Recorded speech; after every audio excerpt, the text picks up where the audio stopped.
Hello and welcome to Essential Cooking, where we help you make those difficult recipes just a little less complicated. I'm Rainey. And I'm Melissa, and today we're going to show you how to make something delicious.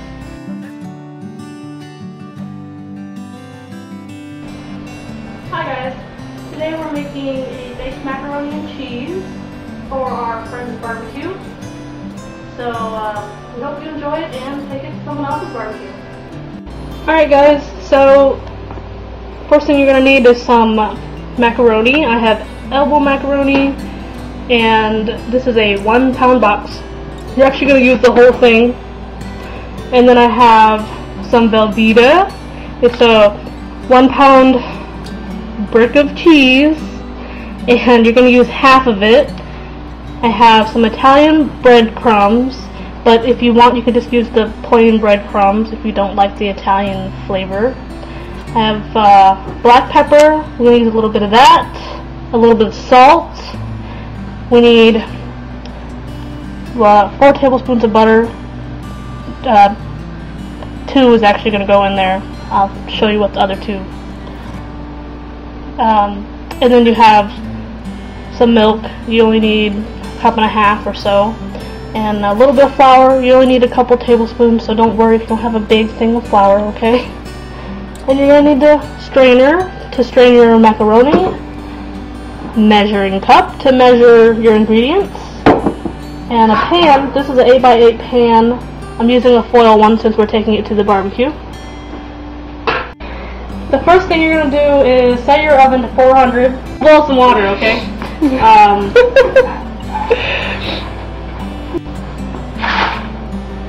Macaroni.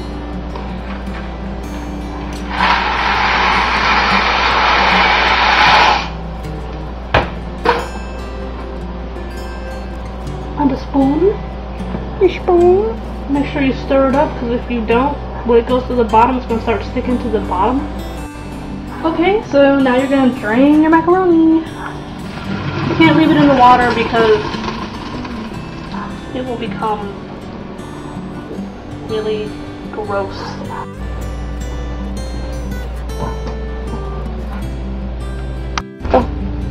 Okay guys, so we're going to start on the sauce. We're going to use 2 tablespoons of butter.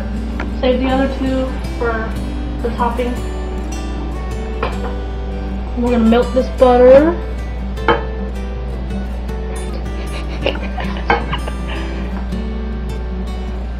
And then after your butter is melted, and you're probably got it on like a medium heat, you're going to put 2 tablespoons of flour in there and mix that together.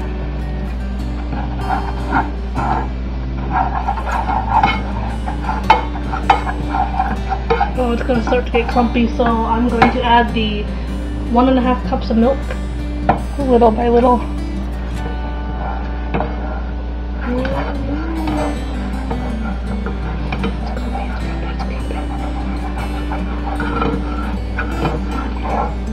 Okay, you're going to actually want to use a whisk instead of a spoon because it starts to clump up a little bit, so you can get all the clumps out of there. And that was about half a cup I put in there, so I'm going to put the rest in there.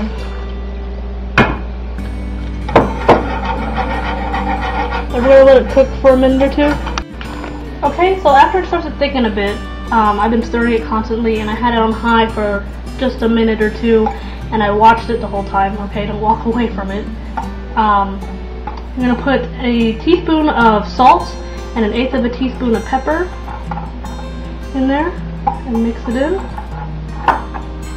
And then you're going to put your cheese in there, and this was half of the 1 pound block I had. And you cube it up. Or if you know good melting cheese that you like better, you can go ahead and use that too. So once you have all your cheese and your seasoning and everything in there, melt it up into a sauce that you're going to mix with your pasta. Okay. So pour that in there.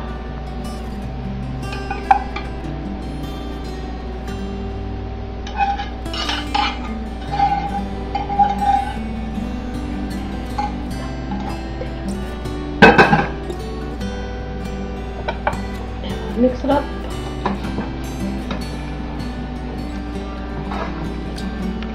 Mix, mix, mix, mix. Okay, so we have this butter, and you can melt it if you want, but this is really soft, so I'm just going to squish it in with the breadcrumbs here. So, now I'm going to spoon these into these pans That have been greased. with either a cooking spray, or if you want to take some butter and butter it up. Alright, so we got both these pans filled. These are 8x8 pans. If you are just making it, at home, you can use a 9x13 pan. And now I'm going to take the butter and breadcrumbs that we did earlier and sprinkle it on top.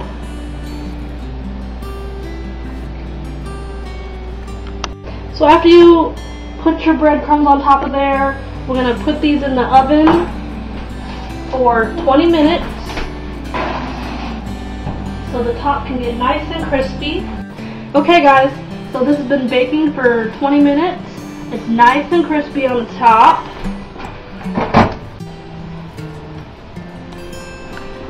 And this is going to be so good.